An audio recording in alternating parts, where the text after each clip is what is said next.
Hi everyone! Today we're going on an adventure with words. Words that show ownership. We call these possessive nouns.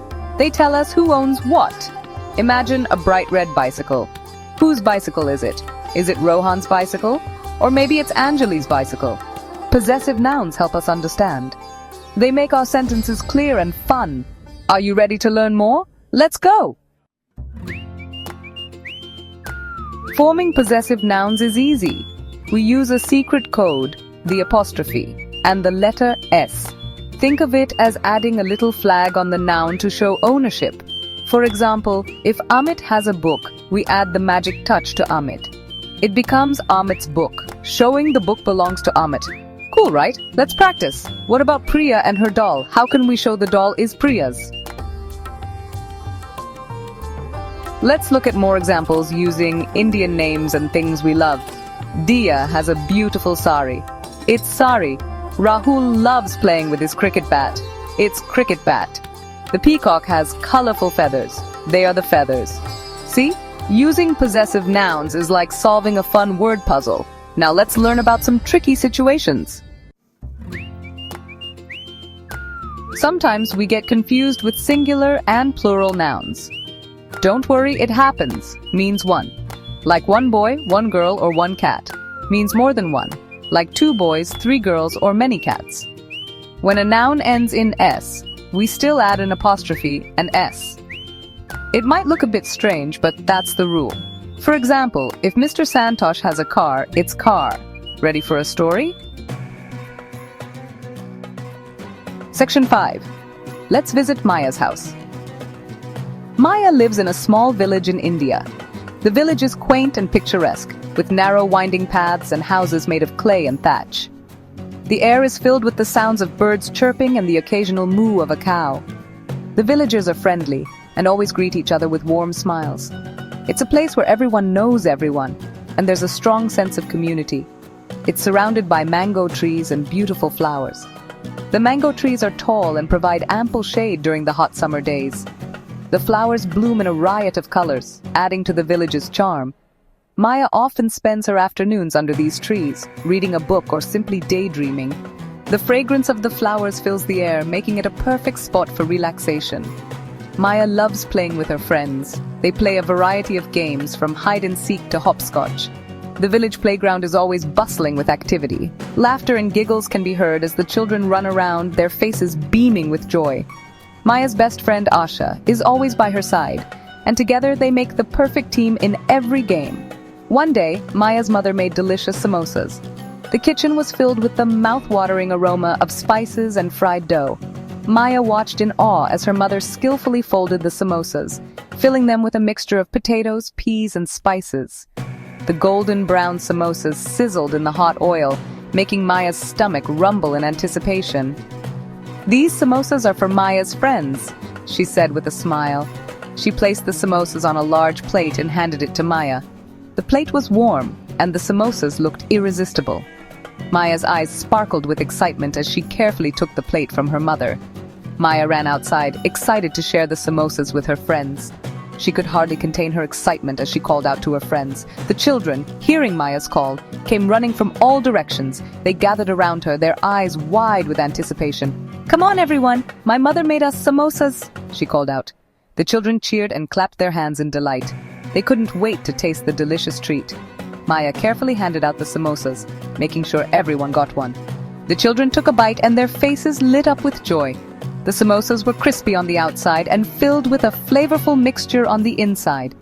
Can you spot the possessive nouns in the story? Let's take a closer look at the sentences. Possessive nouns show ownership or a relationship between people or things. They often have an apostrophe and an S at the end. For example, in the sentence, Maya's mother made delicious samosas, the word Maya's is a possessive noun. It shows that the mother belongs to Maya. That's right, it's mother and friends. These words show possession.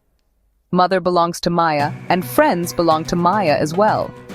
Possessive nouns help us understand the relationships between people and things in a sentence. We use possessive nouns to show who the mother and friends belong to. They are an important part of grammar and help us make our sentences clear and meaningful. So the next time you read a story, try to spot the possessive nouns and see how they help tell the story better. Section 6. Tricky cases when things get confusing. Sometimes possessive nouns can be a little tricky. They can make us scratch our heads and wonder if we're doing it right. But don't worry, because with a little bit of practice and understanding, we can master them. But don't worry, we can handle them. It's all about breaking it down step by step and making sure we understand the rules. What if we talk about the toys of many children? Imagine a playground full of kids, each with their own favorite toy. How do we describe that? We already have a plural noun, children. This means more than one child. But how do we show that the toys belong to all of them? In this case, we add the apostrophe. The apostrophe shows possession, meaning the toys belong to the children, the S. So it becomes children's toys.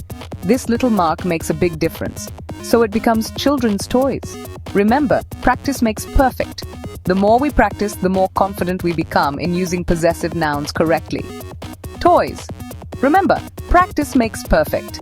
The more you use possessive nouns, the easier it becomes. It's like learning to ride a bike. It might be tricky at first, but soon it becomes second nature. The more you use possessive nouns, the easier it becomes. You'll start to notice them everywhere, in books, in conversations, and even in your own writing. Now let's see why these possessive nouns are so important. They help us be clear and precise in our communication.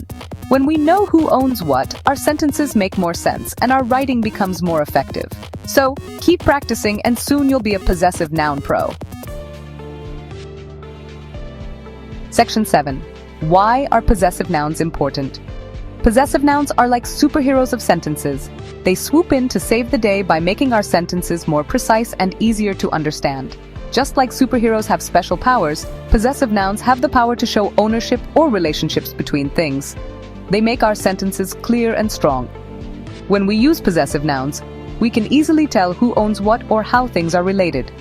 This makes our communication more effective and helps us avoid misunderstandings. Imagine saying, "The book of the teacher is on the table." It sounds confusing, right? It's a bit clunky and hard to follow. But when we use a possessive noun, it becomes much simpler and clearer. But if we say, "The teacher's book is on the table," it becomes so much clearer. The possessive noun teachers tells us exactly whose book it is, making the sentence easy to understand. So using possessive nouns helps everyone understand what we're saying. They eliminate confusion and make our sentences more direct. This is especially important in both writing and speaking, where clarity is key. They are our little helpers in the world of grammar. Just like how superheroes have sidekicks, possessive nouns assist us in making our language more effective and engaging. Ready for a quick quiz? Let's see how well you understand possessive nouns. Can you identify the possessive nouns in the following sentences? Get ready to test your skills and become a grammar superhero yourself. Section 8. Now you try. A quick quiz. Let's see how well you've understood possessive nouns. Can you fill in the blanks with the correct possessive noun? 1. This is Lena, pencil. 2. The dog's tails were wagging happily. 3. We are going to grandmother house for Diwali. Time for the answers. 1. Lena's pencil. 2. Dog's tails. 3. Grandmother's house. How did you do? I bet you did amazing. Section 9. You did it. Congratulations. You've mastered the art of possessive nouns. You've learned what possessive nouns are and how they show ownership. How to form possessive nouns with the magic touch at apostrophe plus S. The difference between singular and plural possessive nouns. Remember, keep practicing, and soon you'll be a possessive noun pro. Now go out there and make those sentences shine. Keep learning and have fun with language.